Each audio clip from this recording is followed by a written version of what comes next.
Lepo pozdravljeni. Ponovno je teden naokoli in čas je, da vas obvestim o dogodkih naše mestne občine. Bržkone že veste, da je v mestu potekal Elizabeten sejem. Vreme je bilo sila naklonjeno, zato ne čudi, da se ga je udeležilo ogromno ljudi. Hkrati sem izvedela, da se je kupna moč na sejmu v primerjavi z lansko leto dvignila. No, sicer pa ste lahko letos prvič sejem spremljali tudi v živo in sicer na portalu mestne občine Slovenj Gradec.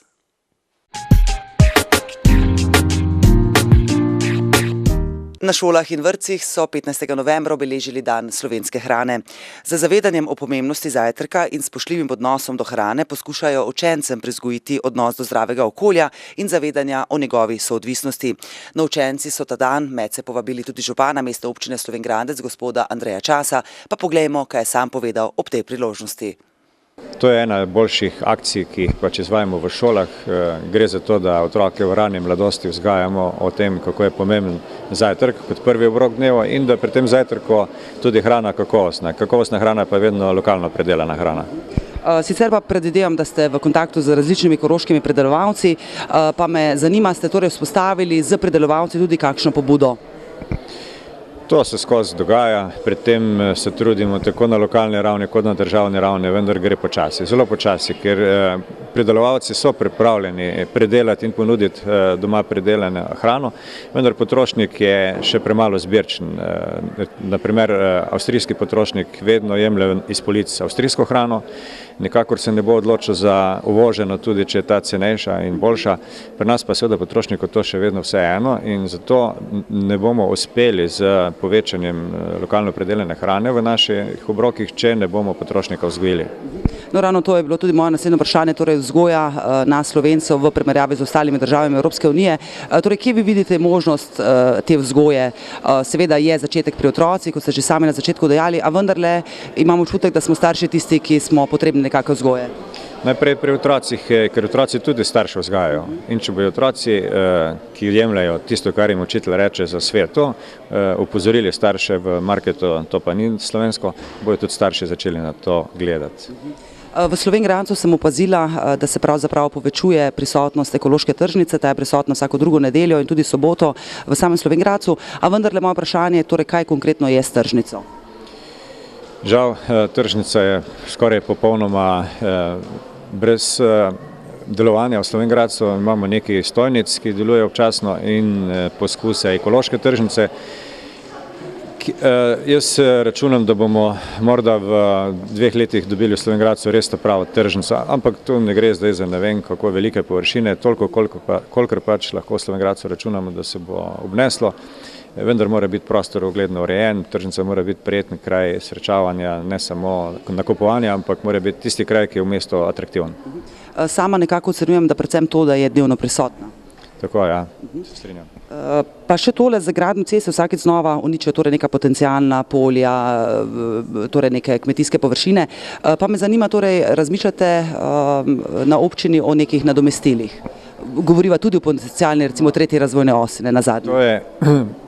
To je bolj kompleksno vprašanje, ker pri ohranitvi kmetijskih površin ni zadosti, da je samo zakonsko zaščiteno, pa da se Ministrstvo za kmetijstvo in okolje briga za ohranitev, ampak bi morali biti v to usmerjeni tudi evropski razpisi. Recimo, kadar gradimo nove poslovne cone ali inkubatorje, karkoli nove investicije, ki potekajo in kjer rabiš poseg na novo zemljišče, bi morala biti prednost pri tem, če degradirano zemljišče znova oživiš, revitaliziraš. Ampak tega zdaj ni.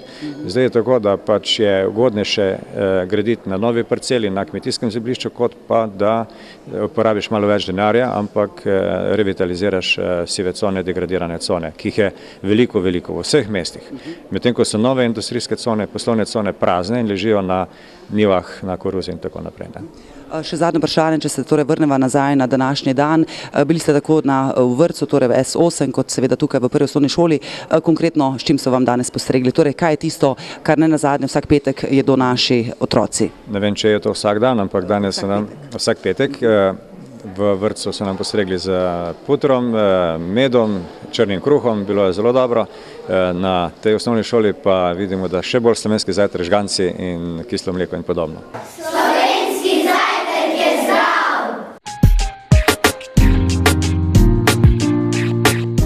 Slovenj Gradec je bogatejši še za eno novost. Otvoril se namreč zadnji v mreži koroških podjetniških inkubatorjev. Najprej prisluhnimo gospodu Matjažu Zanoškarju, bivšemu županu, ki je v času svojega županovanja začel s tem projektom. Seveda, pred leti je bilo to, ko smo preko strukturnih skladov, preko RRA-ja pridobili sredstva za ta projekt, mrežni inkubator. Mrežni inkubatorji so locirani po vseh večjih občinah na Koroškem, to se pravi v Radljah, Dravogradu in v Ravnah.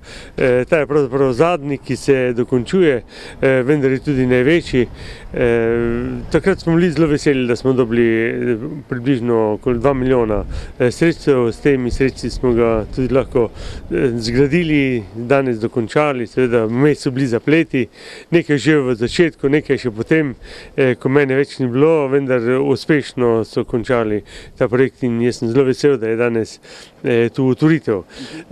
Mrežni inkubator sam po sebi pomeni veliko priložnost in možnost za mlade ustvarjalce, za mlade, tisti, ki imajo neke ideje in bi želeli ustvarjati, in tu bo prostor za vse te in jaz sem prepričan, da se bo tu porodil kak novi program, kakšne nove stvari, nova proizvodnja, ki se bo potem, ko bo inkubirana, silila tudi na druge lokacije in da bo na tak način se ustvarilo nekaj novih delovnih mest v naši mestni občini. No, seveda me je zanimala tudi vrednost celotne naložbe, o tem pa z županom mestne občine Slovenj Gradec, gospodom Andrejem Časom. Natančna vrednost celotne naložbe, tako kot zdaj stavba zgleda, za opremo vred 3 milijone in 34 tisoč pa še nekaj. In kaj inkubator pomeni za našo mestno občino? Inkubator pomeni, da imamo zdaj na področju podpornega okolja za gospodarstvo neko pomembno pridobitev, torej tista mlada podjetja, ki iščejo pogoje in neko podporo za start, za delovanje, se bodo v našem inkubatorju lahko naselila in potem jim nudimo tudi ostale storitve, ki jih mlado podjetje rabi, torej svetovalne storitve, računovodske storitve, izobraževalne storitve, vse to in tudi seveda poceni najem. Torej namenjen je mladim podjetjem. Zanima me pa, kakšna je torej kvadratura, koliko je prostorov? 1900 kvadratov uporabnih prostorov, bruto površina 2500 kvadratov. In te površine so tudi že oddane. No, ravno to je bilo moje sledeče vprašanje, torej javni razpis, vse je že oddano, kot ste dejali. Kakšna je pa najemnina in seveda kakšni so stroški? Najemnina je 1 evro, stroški pa so zdaj po neki oceni 3,8 evra po kvadratnem metru, seveda se bo pa med letom videlo, kolika je poraba energije, elektrike in na tej podlagi se potem stroške mesečno usklajujejo. Če sem pravilno razumela razpis, je torej ta 1 evro najemnina se bo sčasoma spremenila? Eno leto imajo pravico do te znižane najemnine, potem se najemnina poveča na 2 evra, po 2 letih pa nima več statusa mladega inkubiranega podjetja, ampak mora dozoreti in postati resno podjetje.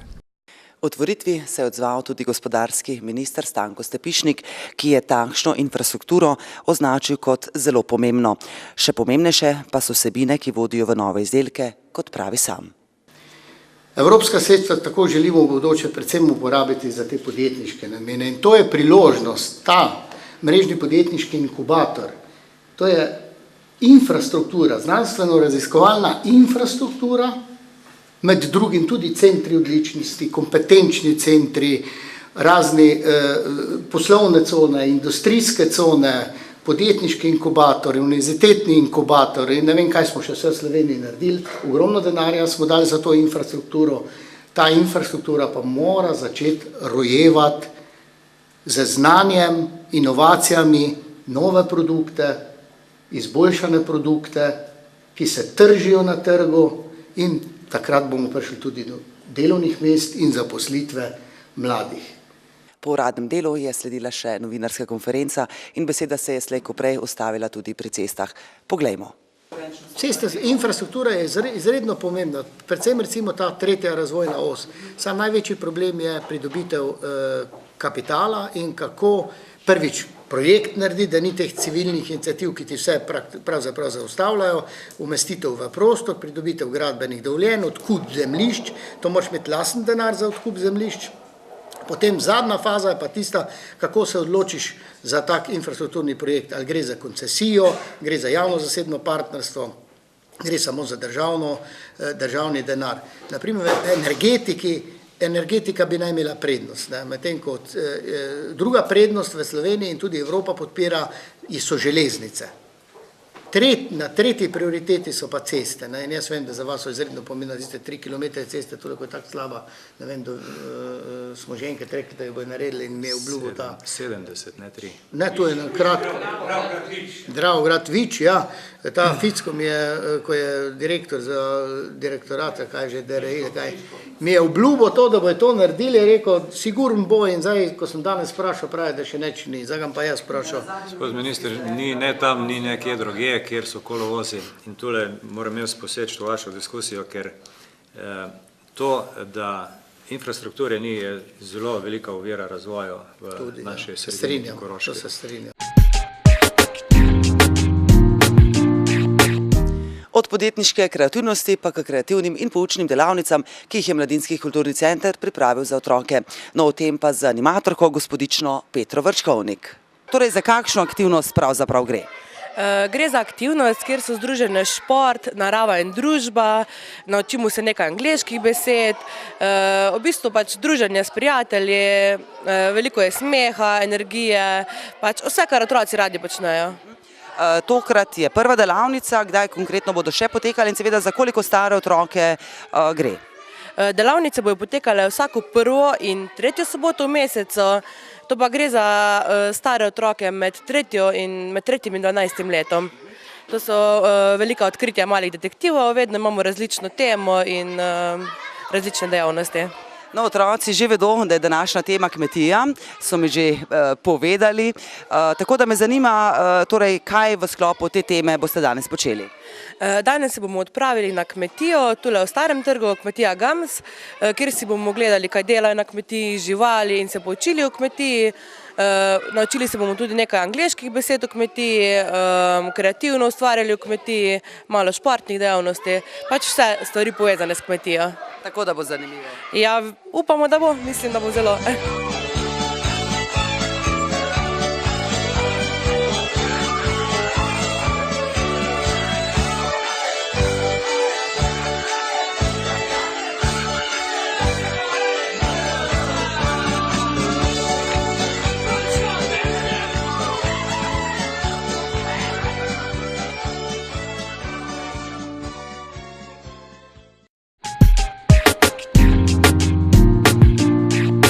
Lep pozdrav iz Šajnice Peč v Slovenj Gradcu, kjer se bo že čez nekaj trenutkov pričel koncert zasedbe Jure Pukl Trio. No, seveda lahko na začetku povem, da je vodja tria, torej Jure Pukl, študiral saksofon na Visoki šoli za glasbo na Dunaju, nato pa študij nadaljeval na slovitem Berklee College of Music v Bostonu, kjer je študiral, lahko bi dejali, dejansko z samimi svetovnimi imeni. Torej, zvezda prve klase, sploh če vzamem v zakup vaš zadnji album, torej 6. album, mislim, da za povrstjo, ki je bil ocenjen za kar 4 zvezdicami, torej v eni izmed prestižnejših recenzij. Glede na to, da živite tako doma, kot dejansko tudi v tujini, vas sprašujem, kakšen je odnos do glasbe, odnos do džeza v primerjavi torej tujina in Slovenija? Zdaj, če bi primerjal Slovenijo z New Yorkom, kjer trenutno živim, je seveda newyorška scena veliko večja in bogatejša, oziroma je to njihova, ko bi rekel, narodna glasba in se s tem niti ne da primerjati. Se pravi, New York primerjati s kakršnemkoli drugim mestom v pogledu džeza je pač neprimerljivo in zato tudi živim tam trenutno. Džez se pravzaprav od samega začetka ves čas spreminja, nadgraduje, pravzaprav spreminja, morda bolje rečeno. Danes lahko opazimo v džezu tudi recimo zvrsti popularne glasbe. Kakšen džez preferirate sami? Res je, kot ste rekla, da se džez nekako razvija, kot seveda vsa glasba, tudi klasična. In sploh zadnjih 30 let ima jazz dosti vplival, se pravi jazz srka nekako inspiracijo v moderni klasični glasbi, v pop vodah seveda z določenimi mogočimi ritmi, harmonsko seveda v klasiki in pa seveda še vedno ostaja tisti swing, feeling se temu reče, ki je nekako osnova jazza in kar se tudi nekako razume pod jazzom, čeprav danes je veliko ne vem, špekulacij, ali se še sploh to imenuje jazz glasba ali to improvizirana glasba. To, ki je vplival, da nekako ni niti več kontrole, kaj vse vpliva, mislim, da celotna kultura, sociala in vse vpliva na glasbo. Nek teoretični del, malo pod narekovaj rečeno, ste pravkar razjasnili. Kaj pa čustveno, kaj vas konkretno veže na jazz oziroma kaj vas privlači?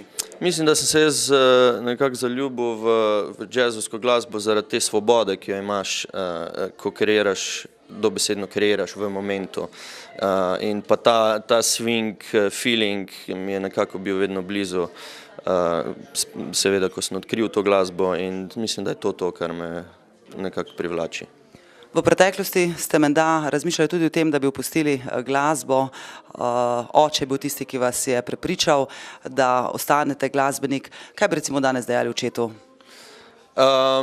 Očetu bi dejal, da seveda hvala, da je mogoče eno leto vztrajal, da končam nižjo glasbeno šolo, kjer sem mislil že nekako pustiti vse skupaj, ampak je rekel, ne, jaz bom sedel s tabo 20 minut na dan, tako da pride skozi in seveda zato se mu moram zahvaliti. Je pa res, da tudi cela družina, da me je tudi kasneje vedno podpirala v tem, kar delam in nikoli ni nekako sumila v moje odločitve iti v tujino, se odreči nekim drugim stvarem, ki jih seveda v Sloveniji imamo.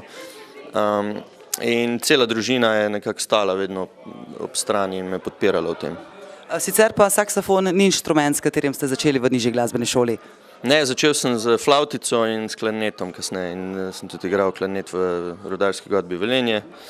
Seveda pa sem potem, ko sem hotel že opustiti glasbo, tudi nekako klarnet mi ni bil tako blizu in sem se odločil za saksofon. Sicer pa z današnjim koncertom v Slovenj Gradcu, če sem pravilno obveščena, začenjate slovensko turnejo. Za vse tiste, ki vas bodo danes preslišali dobesedno, kje in seveda kdaj vas lahko še slišijo? Igral bom zdaj naslednje 14 dni kar dosti po Sloveniji z različnimi zasedbami, se pravi ne bo vse moje pod mojim lastnim imenom. Je ena krajša turnejica z Marko Črnčecem, odličen pianist iz Maribora in z njim delam 4 koncerte, naslednji teden začenjamo v Idriji, potem smo v Ljubljani 2-krat in pa v Kino Metropol v Celju. Sodeloval pa bom tudi z nekimi drugimi ansambli oziroma glasbeniki. Jan Storiale iz sosednje Italije me je pred 2 letoma povabil v sodelovanje in z njimi igram koncert v Gorici, v italijanskem delu Gorice. Potem bom nastopil še enkrat v Gradcu in na Dunaju, nastopil pa bom še v Sloveniji na Vrhniki z Zlatko Kavčič trijem. In pa v Ljubljani v lokalu Repete tudi prav tako z Zlatko Kavčič trijem. In še čisto zadnje vprašanje, besedo ali dve o današnji zasedbi, torej vi in 2 še, torej trio, iz kje prihajate, kako da sodelujete, kaj vas pravzaprav povezuje? To sta moja 2 dobra prijatelja iz Evrope, poznamo se sigurno že 10 let, preigrali smo, ne vem, že sigurno 100 koncertov, tudi v različnih zasedbah, ne samo v tej zasedbi trio danes. Klemens Markl prihaja iz sosednjega Celovca in tam tudi poučuje na konzervatoriju. Odličen bobnar, ki smo se spoznali v Holandiji na študiju. Jaz sem bil na izmenjavi študentov, takrat on je bil reden študent in od takrat nekako dosti igramo in sodelujemo. In pa Milan Nikolič, srbski basist, ki smo se spoznali v Gradcu, kjer sem jaz delal mojo magistrsko nalogo. On pa živi tam in je odličen basist, tudi trenutno poučuje v Beogradu na novo odprti univerzi. Povezuje pa nas ta nekakšna energija in pa seveda ljubezen do te glasbe. In seveda obilico energije, kot ne nazadnje tudi ljubezni še naprej. Hvala. O kratki zgodovini ter plani za prihodnost pa z programsko vodjo Čajnice Peč gospodom Mihom Klančnikom.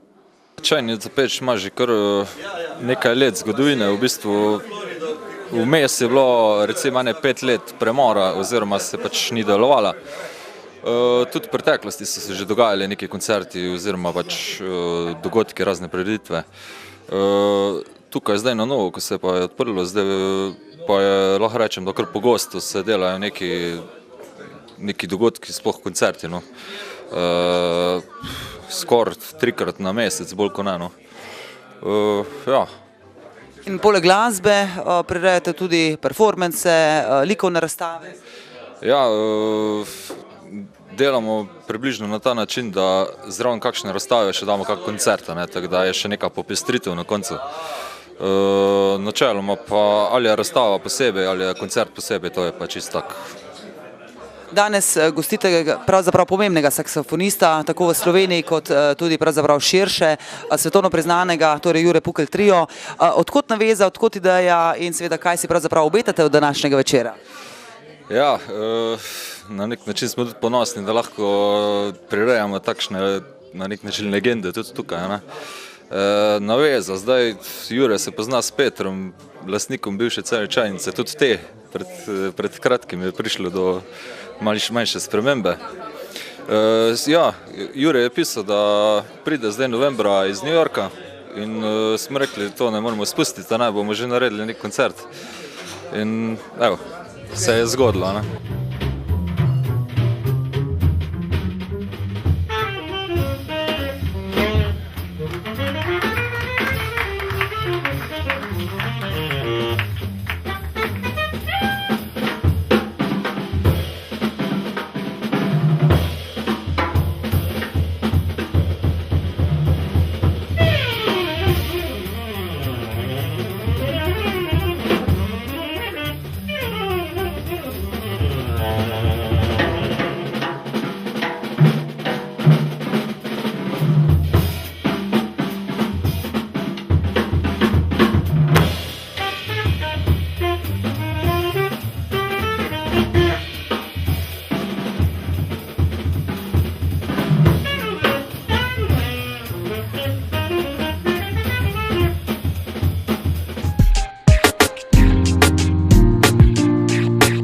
Takole, teden je bil dejansko pester in poln dogodkov. Naj bo tudi naslednji prijazen z vami, do takrat pa le še srečno.